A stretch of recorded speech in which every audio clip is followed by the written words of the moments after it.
Okay, so I wanted to give an update, and mostly on this channel, I talk about the different films that I've viewed, but I've kind of slowed down on seeing films. I have seen several films since the last video that I posted. I think the last film I posted on this channel, a review, was Life of Pi, if I'm not mistaken. Since then, I actually seen several, or at least three that I can think of. Let me just check here. I post a lot of stuff on Twitter, and that's probably the main place where I'm posting. I also do. I do also have some things on Google Plus as well. Yeah, it's like Someone in Love. I saw that back in March, the 28th of March, which is an interesting film. And it's been so wow. I haven't really thought about a lot of these films. I had planned at the time to post a video about them, but you get bored doing the same thing all the time. So I didn't post any videos about this, although I did post on Twitter that I saw these films.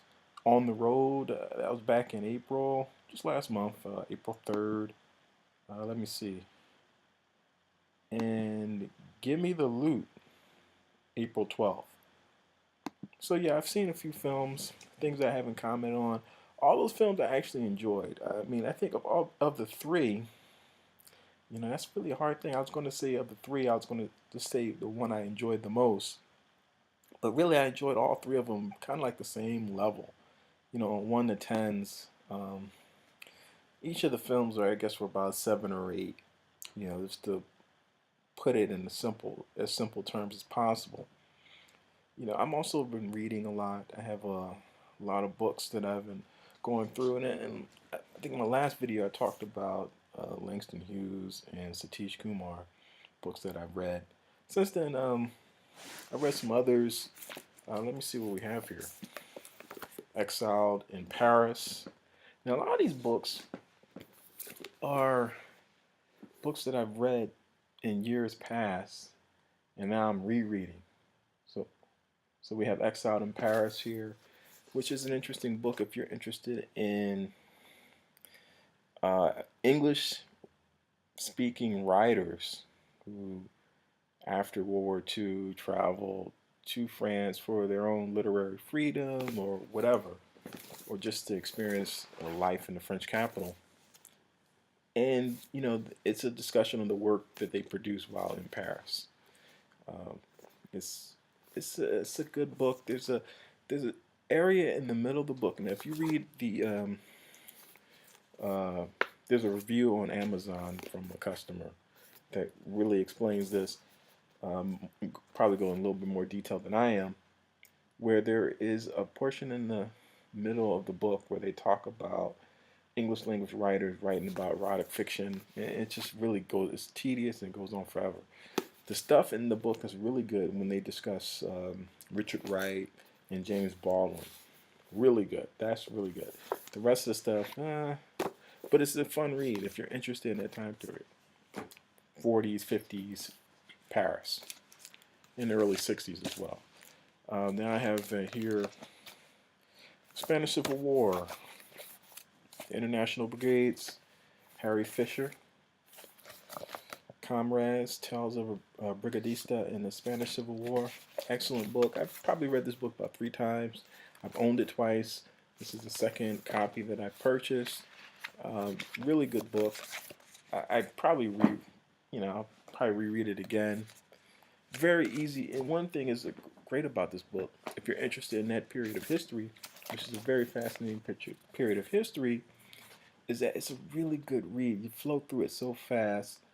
I mean, the whole book is 185 or somewhere around there pages, and you just flow through it so quickly because it is a very enjoyable book. Right now, I'm reading also another book about the Spanish Civil War. Gotta keep my place here. It's Mississippi to Madrid, James Yates. I'm reading this right now. I'm pretty much done. I could have been done. I haven't read it in the last couple of days, but really good book. Uh, really insightful. There's a couple. Now, one thing is it talks about his period, the period before he actually goes off to the Civil War, the Spanish Civil War, is just as fascinating as the part in the book where he's in Spain, which is very like in in Harry Fisher's book. The first chapter or so discusses his life prior to Spain and how he gets involved with the labor movement and politics and things. This talks about his life from day one and his experiences in Mississippi, the South, and when he moves to Chicago and everything. And it's really fascinating stuff. Really good book. I would recommend this again, Mississippi to Madrid. And one thing about this camera, everything shows backwards, so it can look a little strange. But James Yates, if you can find it, it's used. You can get a used copy on Amazon or used bookstore maybe. I've also been reading books on my mobile devices, and I think I have something here on the Kindle app. I don't know if you can see that. Start a Freedom Business. It's a glare there. There you go. I read that book. It's a very short book by is it Colin Wright? I don't want to say, yeah, Colin Wright. Very interesting book if you're looking to get into work or a business, essentially a business that gives you additional freedom than traditional work. And you can use that freedom to do a lot of the things that you also want to do surrounding your lifestyle and business that you can't really do when you work a traditional job. You only have the 2 days off, where if you work a non-traditional job or business, you can actually strike a better work-life balance. And that's something that a lot of people are interested in right nowadays. And I think it's really important because the economy is changing. The labor that each individual person has to offer is not as important as it once was, unless you're in a certain sectors or you're a very highly skilled individual that's at a premium. If you're a highly skilled individual, then you have a lot more options. People are coming to you in order to utilize your skills. If you have skills that are not in high demand, or they're skills that can be easily replicated, not you can find them anywhere in the world, then you as an individual aren't as valuable as you once were. So now you have to be very creative, not only in your approach to work, but your approach to business and a lot of other things, so that you can gain some of that advantage back. Because the traditional job market, as we've known it, is not as lucrative as it once was. And some of the things that I'm not a traditional person in the sense that I'm involved with traditional things. I mean, you look at the movies that I discuss. They're not the traditional forms of entertainment. They're not films that you're going to even find out that they're available at the theaters just by watching normal television. They're not on television at all. There's no previews or commercials for any of the films that I discuss, except for a few, like Django Unchained, Life of Pi, which are not the main focus of my cinema going experiences. Those are the things that are on the edge. And if you look at a lot of my videos, the most comments or the highest views that I received are the ones related to Django. And there's also been like negative comments about the things I said.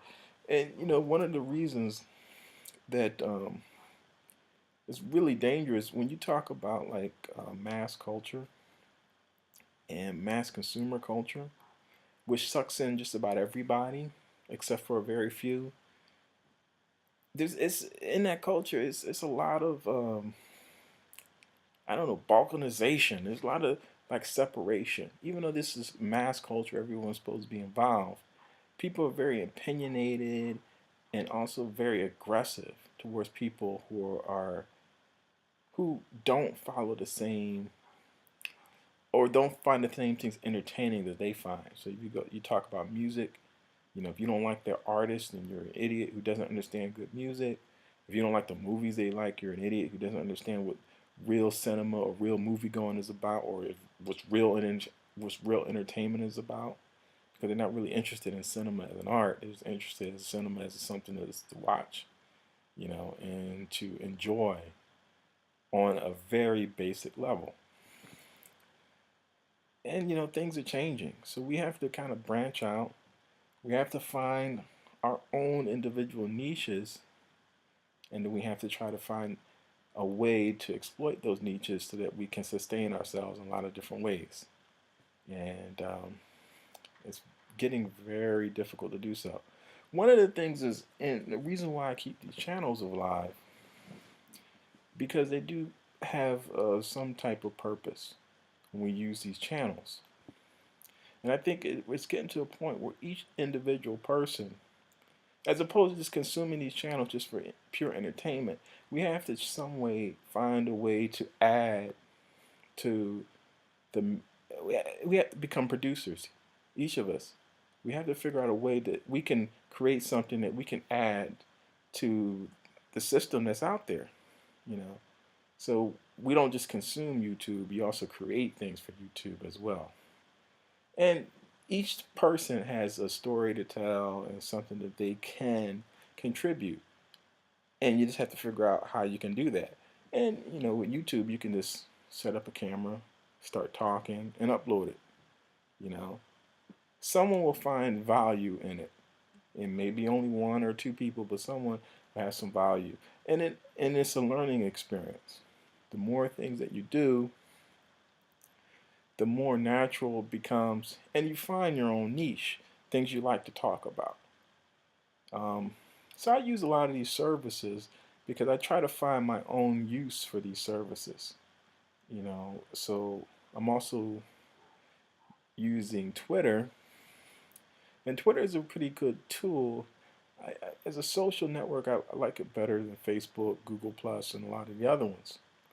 It just seems to have greater use value, in that you can use it to consume news, and you can also use it to post things that you find are interesting. But just the fact that you can, in one place, get all these different posts from all these different organizations or media or all these different people and individuals, and you can kind of have it all in one place and consume it, and then also add your own things to that as well. It's kind of powerful. So we have to figure out a way we can use all these different technologies that are offered for free, even though they do mine our data and they use our data for some type of financial purposes, which may not be what we really want, but we have to find a way to use these services to our own benefit so we can get something out of them. Peace.